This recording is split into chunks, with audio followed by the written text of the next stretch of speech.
Hi, friends. Welcome back to Universal Talks. You already know I love having conversations with pioneers, the ones who truly are walking the path, doing the work, and helping shift the collective consciousness. And today I have someone very special joining me, someone who has not only been a profound influence in my own journey, but has impacted so many people across the world. Candace Craw-Goldman. If you've ever heard of BQH, which is Beyond Quantum Healing, then you already felt her ripple effect in the quantum healing world. But her story, of course, doesn't start there.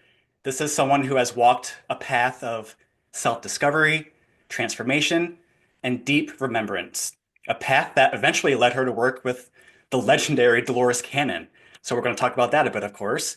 But Candace didn't just learn from Dolores, she evolved the work and expanded it and birthed a new healing modality. This is going to be such a powerful conversation. It's going to be hard to keep it into just an hour, but hopefully the beginning of just many, many more co-creations. So I'm just grateful to share space and thank you. Thank you for taking the time. How are you? I'm so happy to connect with you. You are such a bright light in the world, and that was a very glowing introduction. I thank you for that. Feel it like I'm blushing a little bit, but Uh, you it was know, hard it's to so. keep it short because there's so much more, but it's, yeah. Oh well, thank you. I do want to say something because something kind of when you're saying all that, I thought, oh well, let me start with this if you don't mind. I want to start by saying quantum healing. As a matter of fact, I just finished editing a little video for my own channel with the very basic question, what is quantum healing? Where'd that term come from? Why do we say it? What does it actually mean? Because, Yeah, a lot of people, especially who are just waking up, still have that question. sure. And then when I think about working with, the grand honor of my life, working with Dolores Cannon, and then a lot of people introduce me like you do, which is, and I'm not saying anything's wrong with it. I'm just saying that they say that, I've taken the work and evolved it. And you know what? Some people hear with that. Some people hear that I took QHHT and sort of stamped my name all over it and Mm, added a few bells and whistles, as Dolores might say. yeah, And I just want to make sure that those who may be watching this, who may not, understand sort of the evolvement and yeah, and what's going on with that, is that I would never do that. for I sure. would never just take QHHT and massage it into something and call it my own. Here's one big reason why. I watched a lot of people do that, especially back in 2009 and 10 when the internet was just getting going.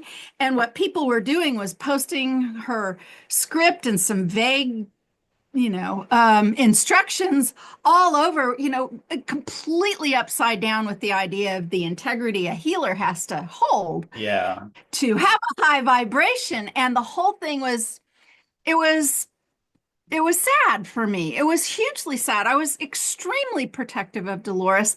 I still am. yeah, I still am completely protective of her. And BQH came out of my practice of quantum healing, but I took no pieces of QHHT and plugged them in and rebranded them. It yes. really is an expanded approach. So Thank thank you. you for letting me say that. Yes, thank you for clarifying. Yeah, that's great. So before we even get even into that part of your story, I want to start at the beginning a little bit. What Okay. was young Candace like growing up? Oh my gosh, what a question.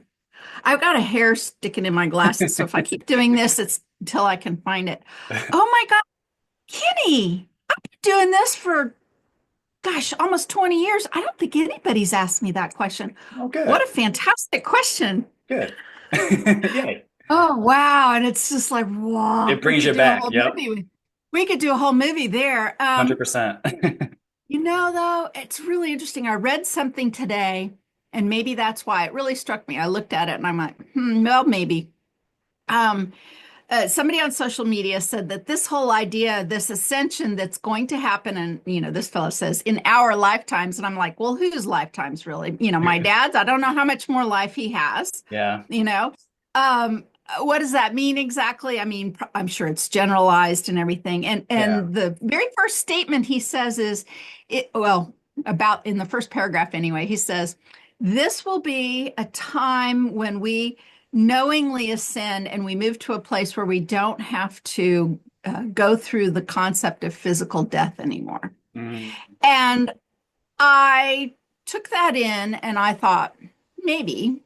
Maybe not, but I remember being a kid and I remember asking my mother these big questions, these big questions. And she would say, I'd say, what happens when I die? What happens when you die? And she would say, oh, you're not going to die. And I'm even like 5, 4, 5, and I'm like, I live in the country. I see things die everywhere. Right. People die, animals die, we die. She used to say that. And anyway, that brought me to that. But I was a very questioning young child. I also did this, Kenny, which is probably, I was putting on my face for this interview, and I'm like, man, I've got some baggy bags under my eyes. Oh my gosh. I'm going to be 64 this year, and I'm really tired. This month. It's 5 years of taking care of Dad, and Yeah. I actually, in a way, even as a small child, I parented my own parents. I don't know if you've met people like that. Um, Yeah. my mother didn't have a mother. My father's mother was cold and broken, and I loved my grandmother, but she had it out for my father. As a matter of fact, Oh. it took me, I was way an adult. My mother had already passed before I had the courage to ask my father, why didn't grandma like you? Do you know what he said? He What? said this. He said, I don't know. And then he paused for a moment. He said, I was supposed to be a girl. Oh. And because, see, that was farm life in the 1930s in Nebraska during the Depression and everything. My grandma needed help. Yeah. A boy meant she wasn't having any help. Only Wow. my grandfather was having more help. And so, oh gosh, I have a lot of goosebumps. So I just got some. Yeah. Whew. I've been parenting my own parents for so long, Hmm. for so long. And my mother, when she comes in, I can hear her right now. She's repeating it. She's saying, that's because most of the lives we've had together, um, she was the kid and she wanted, let's swap it this time. But I'm still carrying that parental energy. Exactly. Exactly. Um, I was a very good student. I loved animals. I was obsessed with horses from the time I could form the sentence, I want a horse, and still have that obsession Yeah. in my early teens. Later adolescence and early teens, I turned into a rebel big time. Oh. Um, oh gosh. Oh, I pushed the boundaries and stuff. And because my parents, what does my husband say? He calls me a free range kid or uh, uh, yeah, basically, oh, there's another term. It'll come to me anyway. Okay. I didn't have many rules. And it's Yeah. kind of good that I didn't because even the ones I had, I would have pushed against. And I Right. pushed against society's rules. I've always been a what are you going to try to tell me what to do kind of Exactly. person. I've always been that. Yeah. But at the same time, I was a great student. I love learning. Hmm. I participated with groups. I love people. And yeah, mostly horses, rebel, and an artistic person too, of course. Art and photography and design and visual creations have been a part of who I've been this whole time. So Okay. Was there I like think that might any, answer. yeah, that was a great answer. Was there any like religious or spiritual influences growing up? Almost none. Okay. Um, yeah, my mother had me baptized as a baby, but she was so traumatized by her experience, which was not giant, but it was still significant for her enough to talk about it as Yeah. I was growing up, Hmm. with the Catholic Church. Yeah. that she just wanted nothing to do with it. And she would tell me the story over and over again. She would be in the confession booth as a kid, and the priest would like, it was like torture, like, tell me what sins you did. And my mother would be like, I'm a kid and I'm a pretty good kid. What sins could I have? And when mom said the only way she got out of any of that was by making it up, by lying about Wow. sins. She would Wow. make up stories to, so this whole, so I saw the sort of theater, the kind of kabuki theater of it all through her. And then, of course, all of the stuff she went through, going, through the German time of Mm, the latter 30s, 40s, time yeah. in the wartime and Yeah. all of the things that she went through. And she actually, though, she had a fantastic, she, this is going to sound like an insult, but it's kind of true. She peaked early in life, meaning Okay. she had her huge adventures in her 20s, escaping Nazi Germany and escaping death and all of that. And then when she got to America, it's all she cared about was the freedom that Yeah. this country was going to offer her.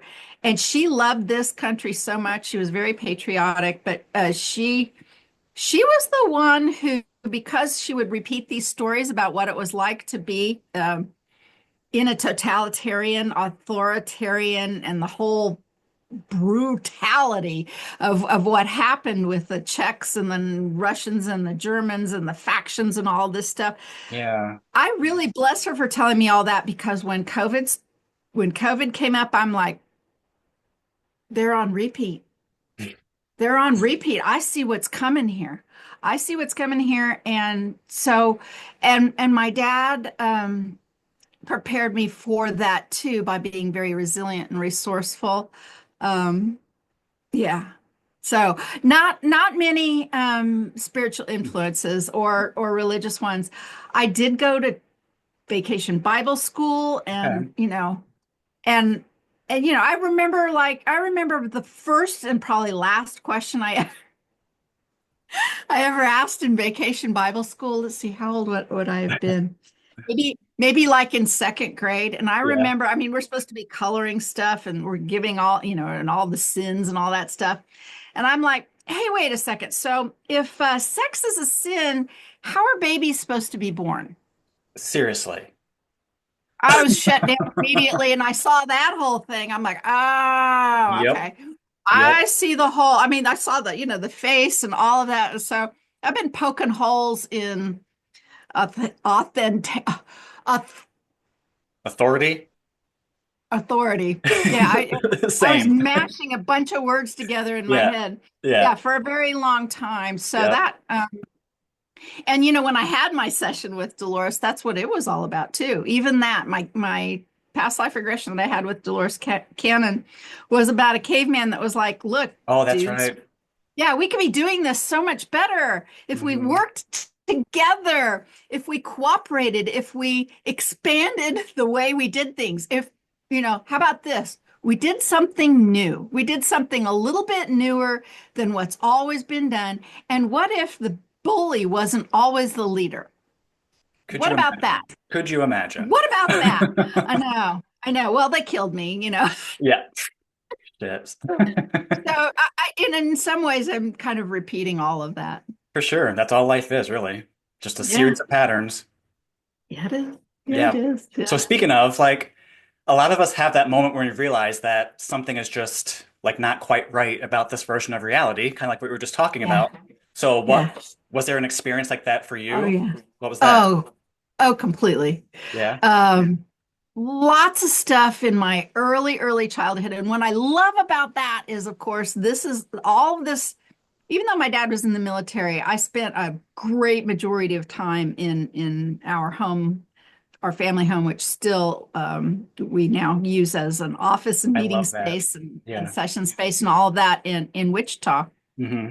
Um, with my brother when I was just a little kid. So, um, you know, so much about the knowing and seeing and feeling things. Like I was very much the there's energies here, and I tried to tell my mother about it, and she would just be discounting everything, and I was shut down. But primarily it was with my brother because we had a number of experiences, but the most astonishing one that just trumps everything was we were playing together in his bedroom and we heard a noise. I must have been, I don't know, maybe 6 or 7. He was maybe 4 or 5, that kind of time frame. And we heard this noise and it wasn't right. And the whole energy of the room just sort of shifted and we stopped our game. And our game was we were rocking on the two arms of an upholstered rocking chair. There was a chalkboard in front of us. We'd drawn bad guys, and we were playing cowboys and Indians, and we were on the stagecoach, and we Oh were my having gosh. we had so much I fun. love that. I know missed my brother so much, and I think actually, believe it or not, oh God, I can't even believe I'm going to say this. We had some potato chips, and that was our ammunition. So we were like spitting potato chips at this chalkboard. Oh God, glorious! We had a That's glorious time. beautiful. We're in the middle of this joy, and you know what? I just now realized this. That joy called this experience Guinea. Mm. That's a 60-year-old memory that you just helped me understand so much better. Completely covered in goosebumps. Yeah. So we go to the door of his bedroom and we're looking around, and out of my bedroom comes, and this is not see-through, this is not wispy, this isn't ghostly. It is two full-size tigers that leave my Ooh, bedroom and walk down the hallway in slow motion. okay. And they're headed right for us because the hallway goes like that into the kitchen. And Randy and I are absolutely frozen. We're just like, and they walk this way. And when they get right in front of his door, so right where we are, in unison, their heads went like this. And they looked at me and Randy in the eye. And then their heads went down. Ooh, And then they walked, they walked on, and we watched them disappear. The long ranch house, went then next through a little hallway and then into the kitchen, and then they just disappeared from view. wow. And so a couple things happened with that. First of all, we knew that this was monumental, this experience, but we also knew we couldn't tell our mother. And we knew that if we did tell her, which, when you're that age, you tell your mother the big things. But we knew two things. First of all, she'd minimize it, she'd discount it, she'd call it imagination. We knew all that. And somehow deep in our soul, I think we also realized that would minimize it too, Mm. to instantly tell somebody who was going to deny that it actually happened. So Yeah. there was that. But probably, so that happened again, well, let's see, that would be like 1966, maybe 1967, something like Okay. that. And I had totally forgotten. I had just put that whole experience out of my head. And then in 1989, about just a month, 6 weeks, something like that, before my brother was killed, we took a trip together. It's the one and only time I've ever been snow skiing. We went snow skiing in Colorado, just him and me. I was already married in my 20s. He was going to school. I was back in Kansas getting my graduate degree.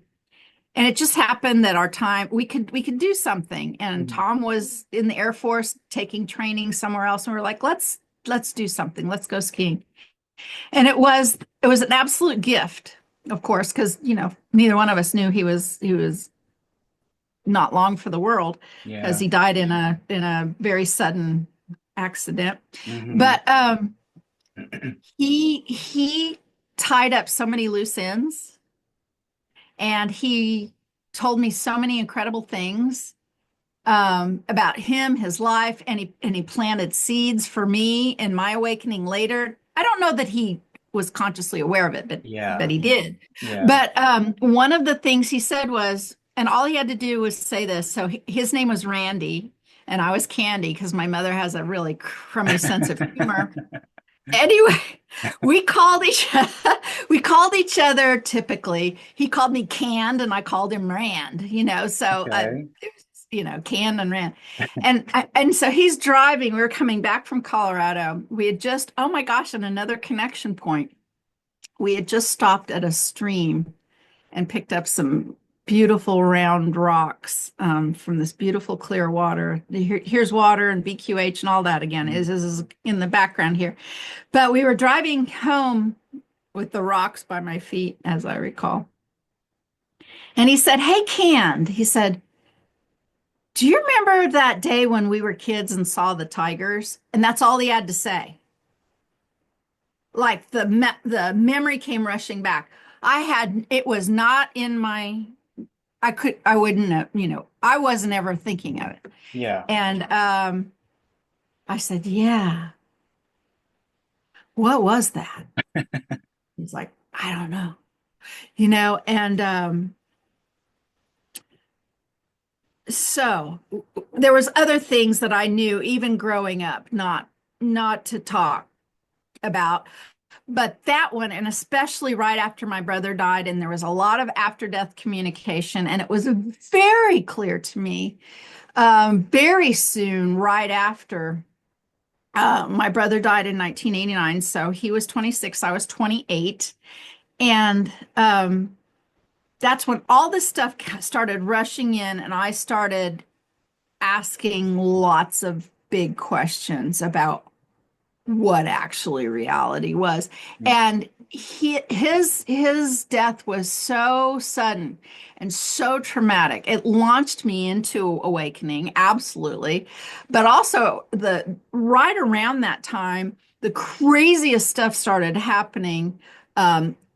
Either energetic things, telekinesis, um, out of body experiences, communication with those who are on the other side, communication with my brother. All of that was just like coming at me like a waterfall. It was huge. And that's, yeah, that was it. I Mm. mean, it was the events surrounding his death that launched me into the looking at it all, but it wasn't, I didn't continue fall. I didn't pick up my soul's purpose and my soul plan until a number of years later because Okay. I was missing more of the signals. But I was. Okay. I really was. So Yeah. is that what led you to meet Dolores, or was that Yeah. Yeah. Because what I figured, so this was my opportunity to um uncover my soul's mission, but yeah. and this is kind of harsh to say, but since I'm saying it about myself, I can say it. I was still a little too selfish. I was still thinking Yeah. about my own life. Yeah. And I mean, as in above everything, Right. not above other people to hurt them. That's not what I'm Yeah, yeah. saying. Yeah, I get it. Uh, but I had these ideas, and I was already married, but I didn't know I wanted kids. Randy died, and like within days, I'm like, oh, family. Okay, yeah. Need to be pregnant. I got pregnant instantly, Okay. instantly. So that changed my trajectory. Up until then, I'm like, maybe kids, maybe not. I don't know. I really, had never changed a diaper. I was not a babysitter. I didn't even really like kids. None of that. I wanted horses, painting, Yes. travel. I Yeah. wanted all that. So me, Tom, nothing kind of beyond that. Um, but then kids. So kids happened right away. And then it was, I mean, how prophetic is this? I went to sleep December 31st, 1999, with kids in elementary school and living a perfectly fine life. uh, and I woke up in the most, I'd always been very sensitive and had this, that, the other, whatever. Yeah. But I woke up in the most, I mean, remember Y2K is like, is Oh the my world gosh, gonna, yes. so we Yeah. went to sleep Y2K, but I woke up the next day in searing pain. And I am very grateful that I didn't know how long that pain was going to last because I might have killed myself. And I kind of say that in a funny way, but maybe not. Yeah. Because the pain was relentless and it didn't really stop. It ebbed and flowed, but it didn't really stop until all of the events that brought me to Dolores Cannon. And then what I realized was it was simply my body partner, my soul, my my guides, my everything, trying to get my attention that I wasn't completely feeling my life purpose, which is this. I can still do horses, I can still Yeah. do art, Yep. I could still have family, Yeah. but I needed to get on board with what I was here to do, which was, at first all about Dolores and Dolores Cannon. Yeah. And then when that sort of abruptly came to a halt, I actually very much tried to, because it's no giant secret. I got along fabulously with Dolores and Yeah. not so much with their family. I mean, I was fine with their family till Dolores died, and then not so much with their family. Look, Yeah. I actually look at any incoming administration of any company, government, or whatever. Yeah. The old person's team leaves and the new person's team arrives, and that's kind of what was going on with us. But Right. I kept checking in, and I'm like, because it wasn't a great breakup at all. Sounds And like it. Yeah. no, it was not great. It wasn't let's let bygones be bygones. It was something decidedly different than that. And so I kept trying to like, okay, can I be done with this? I really did. I'm like, horses, art. I did that for a while. Yeah. I could still do sessions. I don't need, and anytime I was in meditation, anytime I felt Dolores around, any dream I had, it was just no question. You must stay exactly where you are, doing exactly what you're doing, even if it looks like the world or most of the world and most of the energy is against you. You must stay the course, exactly this course, and into your own self. And I'm just like, and part of me was not happy about that because it was painful, Kenny. I was canceled back when the term didn't even exist. I was Yeah. canceled very Yeah. publicly, Yeah. and it was uncomfortable and it was ew and it was all. But I learned not to doubt the strong intuition and voices and dreams and signs that I was getting. Yes. And then, of course, BQH. But I had so many people say, "Oh, good for you, Candace. Good for you. But I'm going to keep doing this. I'm going to keep doing QHHT and Dolores and no bells and whistles and no Zooms and all that." And I'm like, I'm just following what I know I have to do. Right. And then COVID hit again. And COVID hit, and it was like people people came in droves Yeah. because they still needed to pay their bills, Yeah. and so many people don't tell anyone, but I'm gonna be QA. Don't Yeah. tell anyone. And then that was weird. This whole I'm going to be this Yeah. person in front of this group and I'm going to be this person in front of this group and then that even more was like, wow, this we need a place where you can be transparent and have integrity. If you ever find yourself in your life out there anywhere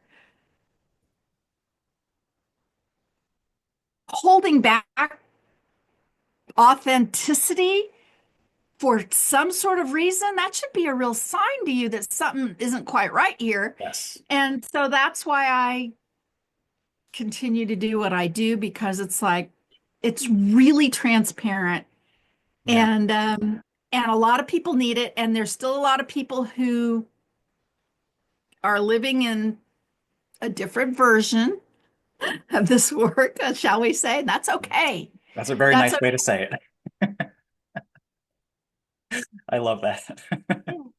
And that, you know what that ended up doing too, is make me really understand why it was that I had the experience that I had with Dolores being that caveman, Yep. because it meant something, and then it meant another thing, and then it meant another thing. And it's kind of coming into, and what I mean is the session itself. The Yes, session itself in my own head is coming into its fourth version of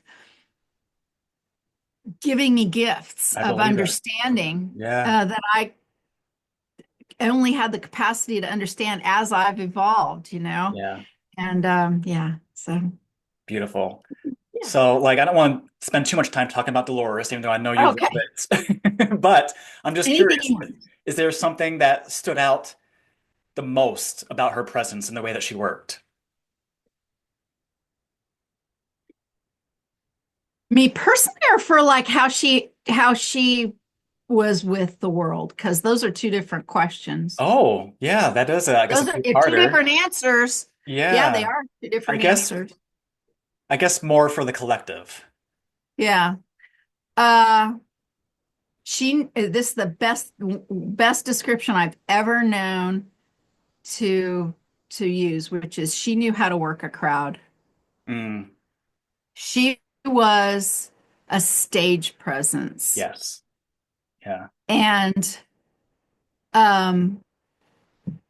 especially in her last year or so of assisting her before she died, she was in her mid 80s. And so some of that, her equilibrium and her balance. And so when we would walk to and fro, she didn't really use a cane, but she could have, or a mm, walker. She could have. As a matter of fact, she suffered a few falls in those last months of her life because she didn't. mm, Um, but so that was often my job. And I would be by her side, just getting her from her hotel room or to the restroom or to from there to the ballroom or across the parking lot and yeah, steps, and just kind of mm, being right there. So there were a number of times I'd be like, so the auditorium's in front of us, right? And so most of the people are facing what would be the stage, but she'd be mm, coming in, and she could have come in down the side or in a door this way, but no, she made sure she was at the very back, and she would sort of survey the energy and ah, survey the people. yeah. And then she would actually, this is Ender. She would Oh, she would actually she would actually wait. Like she would read the energy and wait, almost like a dancer or a surfer for a wave, And then she would walk down very deliberately. And, I can read energy myself. yeah. And what she was doing was gauging, and she was matching her speed to um, the people there, who were then noticing as she was passing, and as the volume changed and the attention of the, you know, of the people in the audience changed. And she fed off of that. And she was very good at understand, and she knew how to play silence, and she knew how to do so much. Here, I'm getting ready to share something on your show that I've never shared with anyone. After I say it, well, after I set it up. Yeah. Um, so she would get up onto onto the stage, and she made sure she didn't have just a regular podium or a regular chair.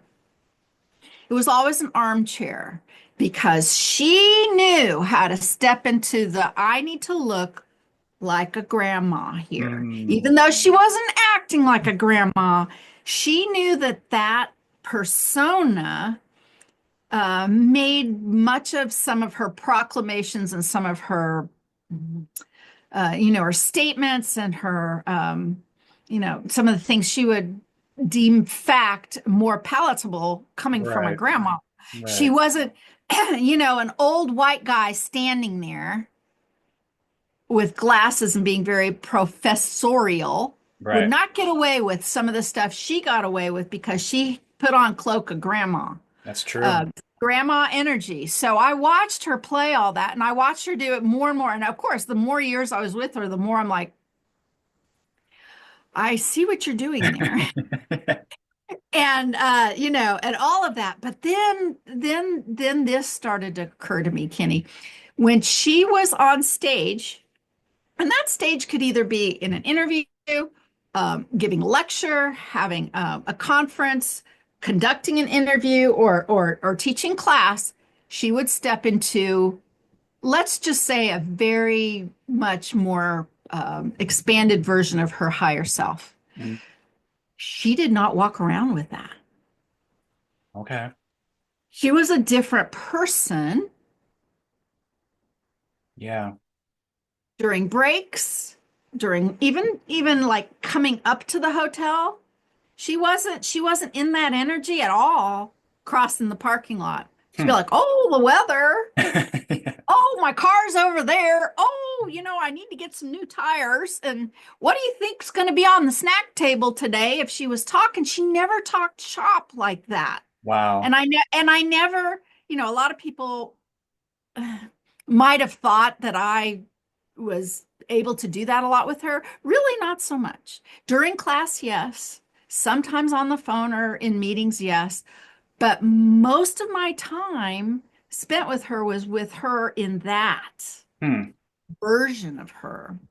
Okay. So I think she would always say, "I'm not psychic."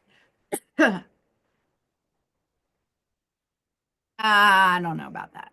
I think she absolutely was. She would always say they, and she would always like make it seem like something else. And I think some of that was because she was trying to not cheapen what she was doing. Hmm. She really wanted to make it seem, even though, um, it wasn't clinical hypnosis and it wasn't all that, she didn't want to be put into the camp of the charlatan or of the Yes. 5 minute psychic reading and stuff like that. So she would say, "I'm not psychic. I'm not psychic." And while she was walking in the parking lot, I might have even agreed with her, except for some rare occasions. But when she was in that chair and when she was connecting with large groups of people, Yeah. I think she absolutely was. I think she embodied her higher self, if not fully, a big version of it, or took on some of that energy when she taught. Because there's Yeah. still to this day, she would say stuff, and some of it was very, I mean, an example would be, and I swear to God, she did this in class. People would ask her questions, and they would say, "Dolores, I'd like to know about XYZ topic." And she would say, "Oh, you can find a session that explains that perfectly in Convoluted Universe, Book 3, page, I think it's 167. I mean, I'd be like, "How did she do that? Right. How did she do that?" Wow. And this is how she wrote, and this is how she had all those books, and this is how she was just like she was a machine. Yeah. I get that though, with words and the stigmas around them, like I totally resonate with that for sure, especially in that time. Yeah. But maybe one more thing about her. What is maybe Oh, I'm something happy to talk about I her. Are know you you kidding? are. I I love know it. I her. know it. Love, Because love. I wouldn't be here. I wouldn't be doing any of this without her. 100%. Yeah. Yeah. What is something that maybe most people don't know about her? She wore hearing aid. But think about how significant that was. Here's a woman who's standing up on stage, literally saying, "You can heal anything. You can heal anything. There doesn't have to be anything wrong with your body." Yeah. Dolores, do you have a hearing aid? Now look, I loved her. I had some giant respect for her. Did I ever bring that up to her? Of course. No. Yeah. No, I didn't. Yeah. But I mean, even when I had my session with her, and I think it was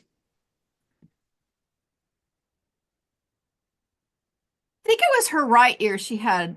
I'm dyslexic like that, so I might have that wrong, but I don't think so. I think it was her right ear that she had rheumatic fever as a child and lost a great deal of hearing in one ear. And when Mm. she did sessions, she made sure that her left ear was closest to like the client. Yeah. She was on that side of the client.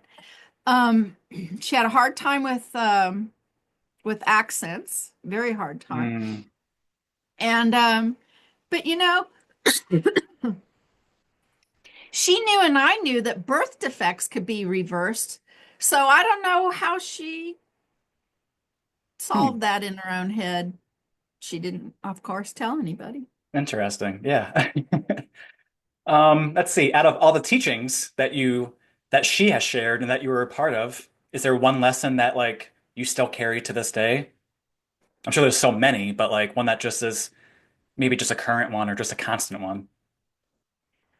Yes, and it's one you're going to know for sure, but it's fraught with some contradictions. And one of that is when she would say about her method, take it and make it your own. Make it your own. It's what BQH is based on, right? Um, and she would actually stand up and read sometimes letters from students saying, I tried this and that worked, and I tried this and that worked. Oh, and I just learned this one a couple of weeks ago. She actually, I'm going to do an interview with this lady. She's Hungarian. She lives in, she was at one of the classes. I met her in real life during one of Dolores's classes. I'm going to Hmm. also put a cough drop in my mouth. I've done really well so far, but I I think I know. need Yeah, it. yeah. Um, okay, stick it here like it's chew, like it's There you go. chaw. Yep. Anyway, her name's Gabby. Okay. Um, and Gabby took Dolores's class and fell in love with her. And she very much has an accent, very much speaks Hungarian, goes back to Hungary like once a year, but is very interested in helping her people back in Hungary make best use of this method and Hmm. to help them and all that. So there's been a lot of issues there.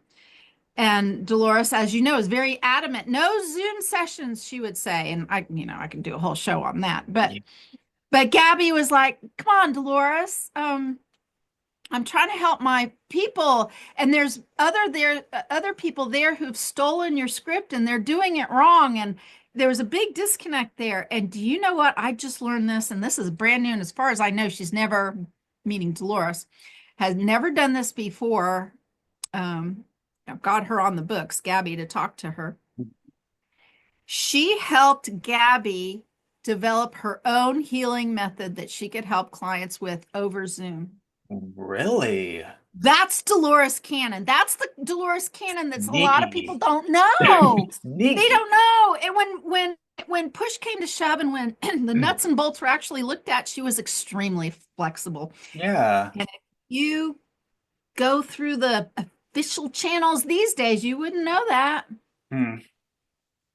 Do you think she was just trying to like hold the integrity of QHHT and just that I know entity? exactly what it was. It took a while to have some perspective of what it was. She was extremely flexible, and she would adapt to whoever was in front of her. Yeah. But whether she knew this consciously or not, remember, she started 2002 is the first class she released. That's 23 years ago. Think Yeah. about who we were. There's that hair again. 23 years ago, we weren't anywhere where we are now. No. No. If I would have come along and without Dolores ever being part of my life, created BQH and tried to release it in 2002, it had gone nowhere. Yeah. Nowhere. healers, humanity, we weren't ready for any of that. Mhm. And primarily because, and this is some of the pushback I got when I first developed it, it was, if you're telling me I could do any number of things in this situation, how can you even call this a method? So she had to condense it and simplify it and sort of make it step one, right? Yeah.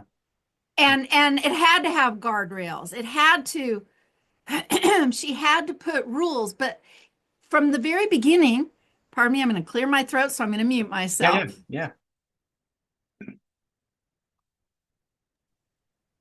From the very beginning, she put up the guardrails. Here's an example and a very easy one. Yeah. You should only do this method on people who are 18 years and older. But people would say, Dolores, how about this? How about this person that I know? How about that 16-year-old? How about this 10-year-old? How about? Every time Dolores would sit and listen and go, well, in that case, here's what I would. So she was extremely flexible, Yeah. but she had a rule, 18 years and older. And she had it for a reason, and the reason was very good, and it really applied, especially in the early years. And but even back then, she was flexible. If you set Dolores up for situations, she'd be flexible. So I just took that sort of innate flexibility and adaptivity, in part, to Right. some of the other stuff for BQH. Love that. Love that. And BQH is so unique because it allows distance sessions and integrates different healing styles and Yeah. removes some of the rigid structures of QHHT. But why was it so important for you to create something with more flexibility? I'm curious. Well, I saw the thing that was QHHT that had those rules and had those guardrails, but still was flexible. I saw that change after Dolores's death to becoming, shall we use the word authoritarian again? Yes. It became and tyrannical, really, if you think about it. Yeah. Yeah. People were removed. I mean, people were removed from the Dolores listings even when they did other kinds of healing that were allowed to be done online, Yeah. Yeah. which was, are you in my business? Like, what's the deal here? I mean, it was not pretty. So there was a little of that, but it was a one story in particular. And then I really kind of understood what was going on. So, the world has gotten more and more online. And thank God, because here I am. I've never met you in real life. I've never got to hug you in real life. But, you're an important person in our community and to me. I mean, there's a few things we have in our history that I'm not even going to bring it up. But you called me once and asked me something, and my heart just went, and I'll just leave that there. But the world started changing and doing more stuff online. Yeah. But Dolores was in her 80s, and Right. she didn't even like using digital recorders. Seriously. Um, she was the last one to ever buy a blank cassette tape on the planet. I'm sure of it. No, I'm I serious. She believe. was like, "There's only one manufacturer left," she said, "and they're going out of business, so I'm going to have to go to digital recorders." That's the only reason she did. Yeah. So she was kind of pulled kicking and screaming into that. But back to your actual question. Mhm. It was Facebook post by a Facebook friend that I barely knew. We have lots of friends that we don't really know Yeah, so much about. for sure. Says, I'm in the hospital again. I'm in the ICU, she says. I have 30% heart function. A lot of people pray and all that stuff. And I'm reading this thread. She says, well, if I ever get out of here or when I get out of here, I'm going to go have a QHHT session. I've wanted a QHHT session for years. I knew exactly where she lived. I knew everybody practicing back then, everybody. Yeah. Really, I really did. Yeah. And I knew she was nowhere near any, nowhere near. She was a single mother of 3 kids. She was never going to have a QHHT session. Mhm. She couldn't travel to get one. She wasn't in good enough health. Yeah. Yeah. I'd already been, this was after Dolores died. It was 2016, 2 years after she died. I'd already been like watching people fall in love online, all kinds of things happening online, and kind of going, mm-hmm. And I contacted her and I said, look, QHHT isn't supposed to be done like this, but I'm going to do something like it. And we can do it online. But officially, it's not supposed to be done that way. But here's why. And I said, I mean, I'm gifting this to you. This I don't want any fees. I don't want any of that. Are you willing to be the first person that I ever try this with? She said yes. Since she was in ICU, and you know how hospitals are, most of us do. You Yeah. don't have any privacy. You're constantly interrupted. There's all this going on. So we kind of we had a talk, and then we had a plan using her mother, and but we had the talk this one day, and then it wasn't the next, or maybe the next, or the morning of the day after. Anyway, we talked with lots of interruptions, Yeah. preparing for the session before we knew we weren't going to do it on the same day. When we were done with that talk, her vitals got so good they took her out of ICU. They didn't even put her in a regular room. They discharged her. Wow. Wow. She had a autoimmune disease. This wasn't the first time she was in the hospital. So, right, she had history, right? Yeah. But her parameters was you can go home. Wow. Now, her heart was not great. She still had her problem. Yeah. We got to do her session while she was at home on her sofa. So much of that session was, I love my house. I'm home. Mm, I'm home. Here's my dog. Here's my favorite room. Here's my pillow. Here's my blanket. The energetics of that,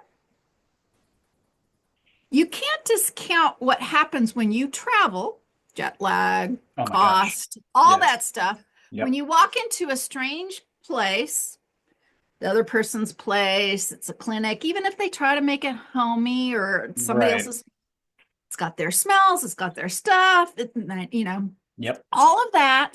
And then you lay either on it, sometimes a massage table or whatever they've got going, and you're not quite comfortable.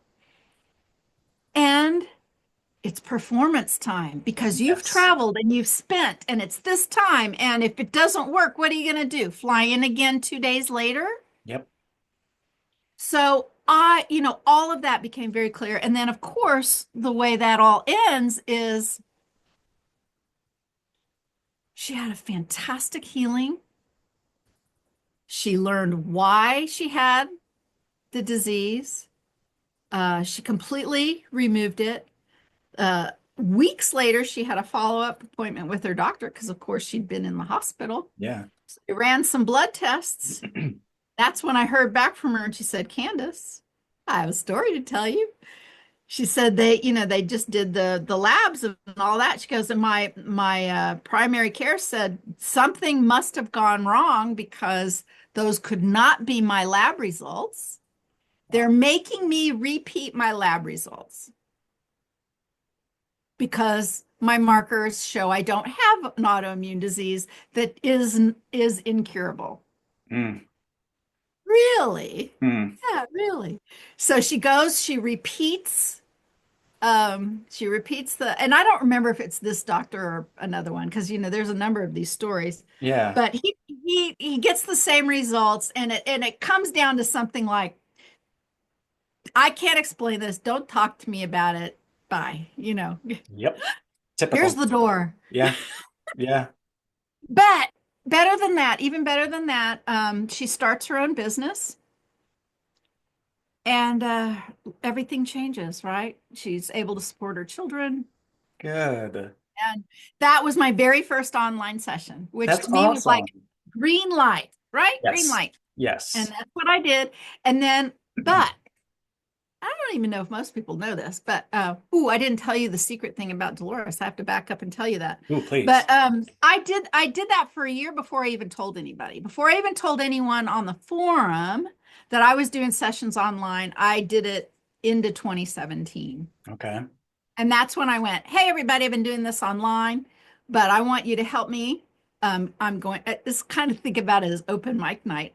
I was like, I think I might do this, this, this. And I got feedback while I was developing my course. My Yes. family and other people, they all said, you're crazy.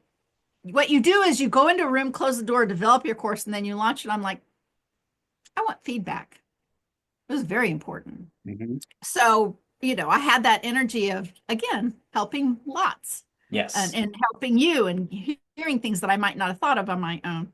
And then launched BQH just in time for it to have a year's worth of checking out before COVID hit.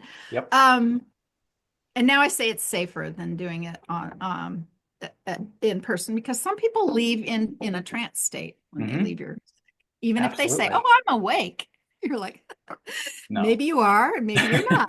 Right. Um, Dolores, one of Yes. the things she would do when she was on stage that I watched, uh, Kat, don't knock my camera over. I have a camera behind this computer. Get away from my camera. That's too expensive. Oh, um, Dolores would, if you, he jumps up at the craziest Of times. course, of course. Um, she would have, it was usually not water. It was usually tea and it was usually sweet tea, but it usually was in a glass. She always wanted a spoon, sometimes a straw, but it was a spoon in a glass, and she'd have it on her either side table if she had her chair. Sometimes she had a table in front of her with her armchair. Yeah. And while she was waiting for the crowd to settle down, here, I'll show you with this.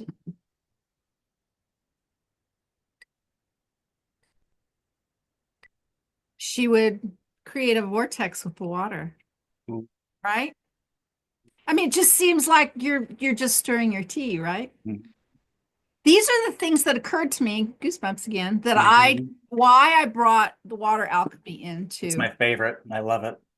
into BQH, right? So Yes. much of this was inspired by Dolores, but she wasn't into anything like that. As a matter of fact, she said, "Now make sure your client doesn't drink so much because you don't want to interrupt the session."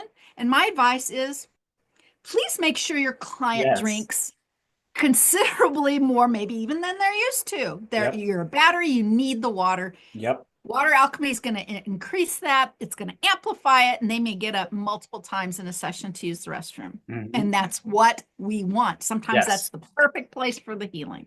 Yeah. We encourage it. Yeah. Awesome. Absolutely. Yeah. Yay. Thank you for sharing that. What's been like the most rewarding part of seeing BQH grow and touch so many lives before we wrap up?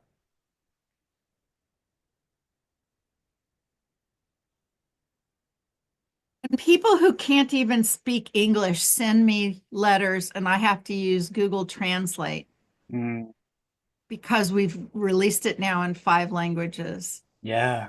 And some of that is amazing. And then also just knowing and seeing that miracles can happen right in front of your eyes. Our immersion class for 2025 is coming up in, I don't know when you're going to release this, but it's It'll be this the Sunday. It'll be this week.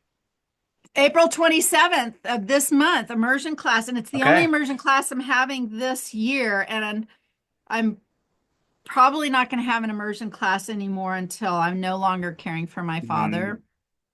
I can't do it anymore. yeah.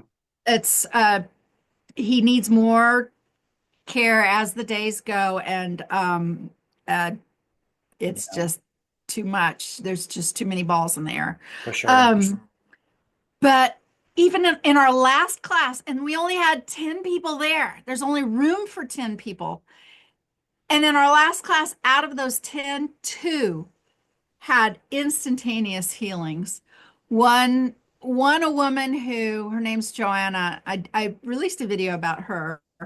It was a 25-year-old trauma that she was able to resolve that had to do with the passing of her father and grief and everything.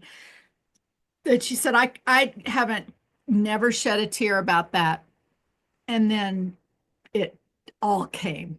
It all came in a session and it was so beautiful. And her heart just it's like the size of the house. And then the other one was a lady who had eyeglasses. And after her session, and I'm not sure she even specifically went into it with that intention, but we go into intentions for overall upgrades and stuff like that. Yeah. And we were in the next section of the immersion class, and it was one where I had a computer screen up. And of course, it's a small group, uh, two or three helpers plus the 10 and me. And I keep seeing her like, and she'd be going like this and everything. And then we finally just asked her, and I mean, she couldn't believe she didn't need her glasses. Wow. And it was, yeah, so she no longer needed her glasses. I keep saying, well, now how about me? I mean, I know why me, but it doesn't matter. But on the screen, it was my favorite thing because she's then telling us, and of course, the presentation was completely interrupted. But like we're pointing to words on the screen and like the tiniest little URL at the bottom, like where our names are or whatever. She was like, I can even read that. It was to be in a place like that Yes. where somebody has the gift of this miraculous gift.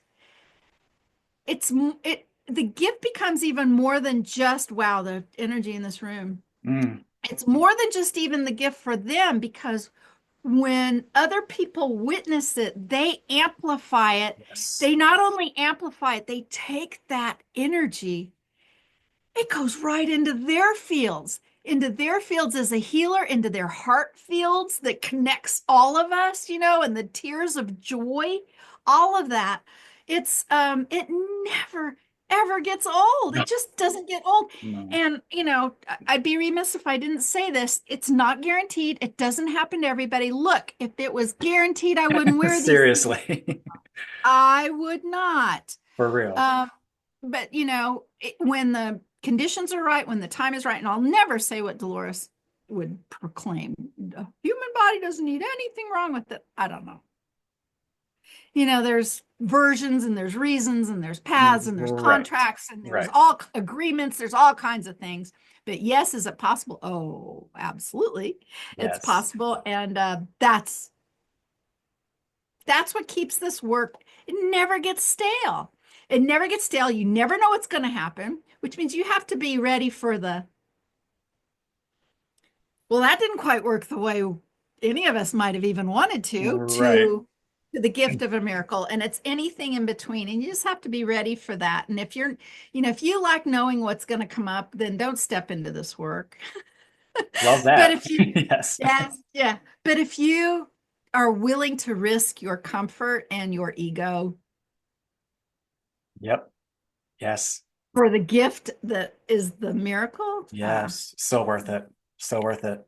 All right. So you mentioned the immersion class, but is there anything else that's coming up next for you? Any teachings, offerings, projects?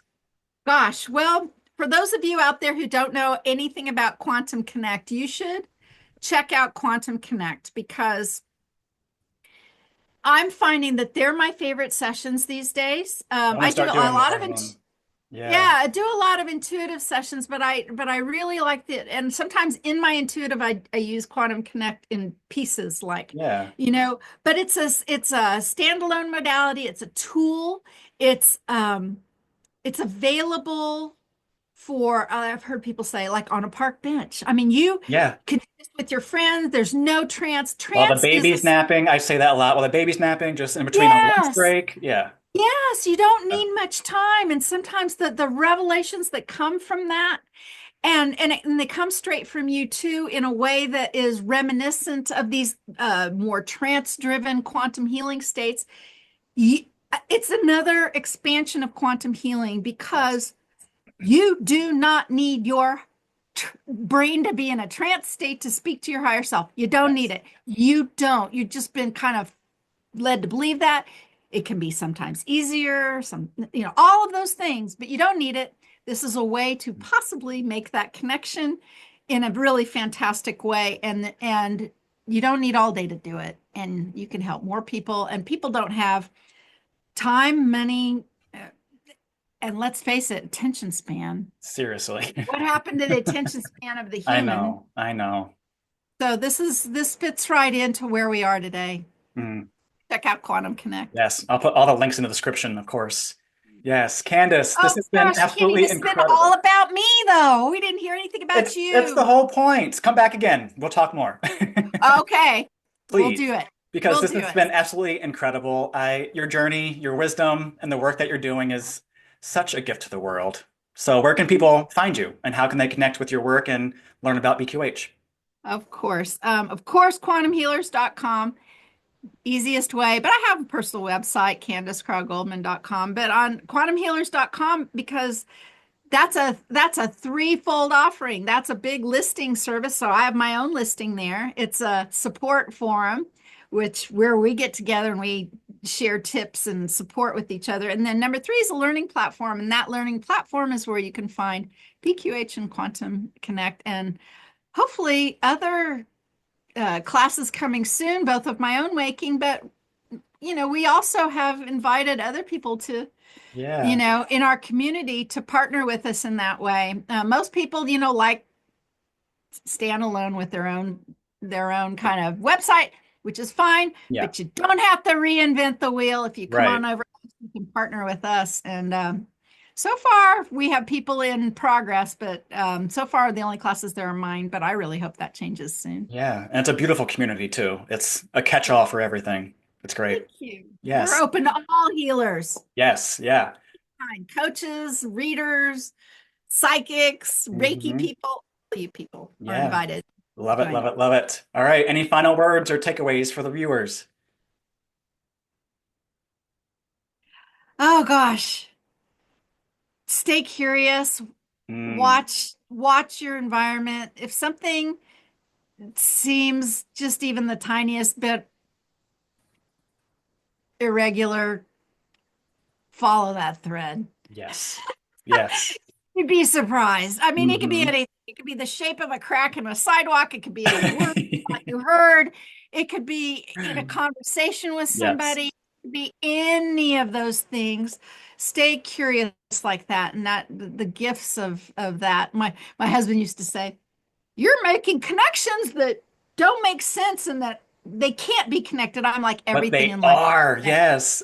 Everything Everything. is. Everything. Everything is information for you. Yep. Every time a Every bug crosses my path, I'm like, oh, it's on the left exactly. side. It's going left or right. All that. All of that. Yep. All of that. Everything. Absolutely. Awesome. Awesome. Thank you. Friends, Okay. this conversation resonated with you. Be sure to like, share, and subscribe. Drop a comment below. What was your biggest takeaway or anything that else you want to hear us talk about? Let's keep this conversation going. Thank you, Candace. I appreciate you. I love Love you, you. Kenny. Love you so Thank you for much. being in our community. And thanks everyone out there for watching. Kenny is one Yes. of the most consistent, open-hearted quantum healers that I know. Oh, I appreciate that. Much love. Everyone have an Okay. amazing everything. Mwah. Speak soon. Bye. Bye. Universal talks with the universe. Universal talks with you. Let the universe talk to you.